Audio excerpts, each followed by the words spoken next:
برای پرورش همگی 1 کیلوگرم برنج تا 4000 لیتر آب لازم است.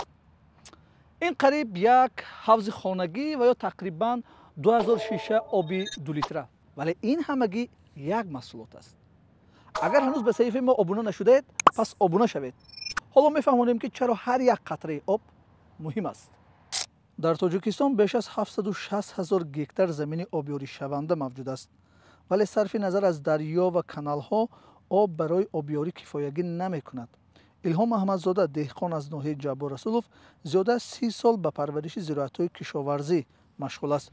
هر سال او پخته، سبزیجات و پالزی ها کشت میکند. ما خودم تروبچتی پالوی استفاده میبرم. جدی هم فایدهش کلان دهقان به. هم قوه کاری کم در کار. هم آبی کنم میشه. هم وقت شنده جو که در کار باشه شدن ممکن.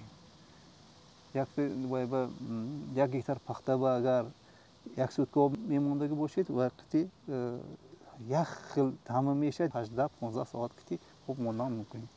طبق معلومات تحقیقاتی تا 60% آب به سبب کانال‌های کهنه و نظام‌های غیر ثمرناک آبیاری تلف می‌یابند.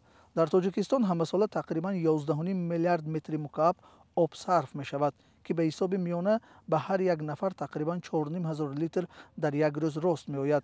این نشان دهنده چند مراتب بیشتر از سطح میانه جهانی است. سطح بلند استفاده آب خاص تمام آسیای مرکزی میباشد. زیرا تا 90% آب برای احتیاجات کشاورزی صرف می شود که آن اساساً برای آبیاری زمین‌های پخته و غله‌دانه است. خشکسالی، گرمشوی و اروزی خاک وضعیت را باز هم مشکل‌تر می‌گردانند. چقدر آب برای پرورش 1 کیلوگرم حاصل لازم است؟